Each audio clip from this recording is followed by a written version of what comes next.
Some of the first gold chains date back to the ancient cultures of Iraq and Greece. They were symbols of wealth, royalty, and the divine. Luckily for us, jewelers now make these personal treasures more affordable and more durable than ever. In this factory, all that glitters is gold. Pure gold is fairly soft and bright yellow, so it's common to create an alloy to strengthen it and alter its colour. Copper lends a reddish hue, and brass helps the alloy melt more quickly than gold and copper would alone. Depending on the ratio, adding these metals produces 14 or 18 karat gold. The mix is melted in a crucible at more than 1,000 degrees Celsius. Just 3 of these scoops are enough to make about 5,000 14 karat gold chains.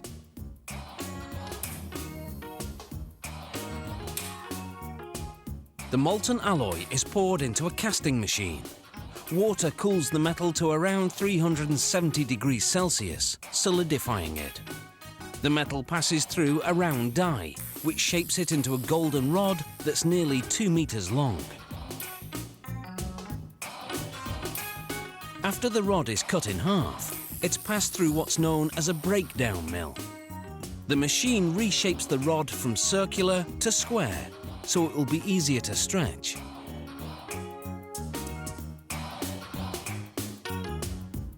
The next stop is called a tandem mill. It has 12 rollers that stretch the rod until it's as thin as a piece of spaghetti. As it emerges, rollers shape the rod into a coil that's 24 meters long. The coiled metal is softened in an oven. Then what's now a wire is uncoiled and continues to stretch as it's passed through a die lined with industrial diamonds. To prevent overheating, the machine sprays lubricant to cool the wire while reducing it to the width of a human hair, its final size.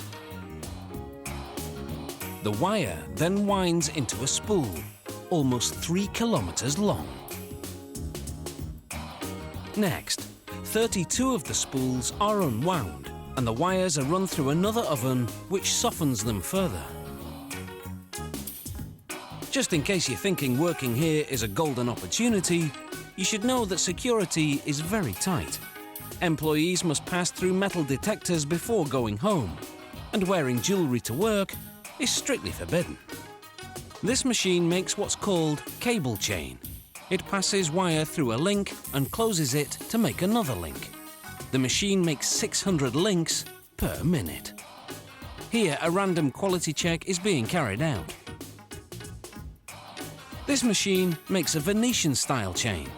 The wire passes through a channel, where mechanical jaws bend it over a die to make a link with the preceding segment. To make what's called a spider style, this machine passes a wire through up to 5 loops before closing the link.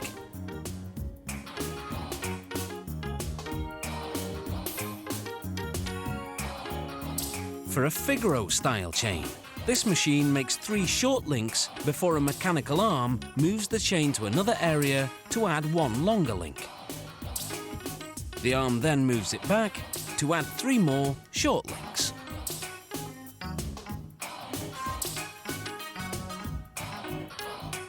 The simplest style is known as a rope chain. To make it, this machine threads a wire through, then closes it to make another loop.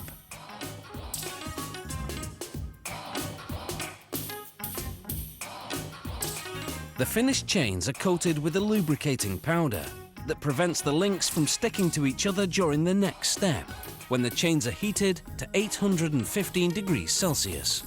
This activates a soldering agent, which was added to the metals earlier.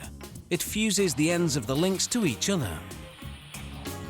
This machine welds a link to a clasp on the chain. A tag indicating the gold quality goes onto the clasp.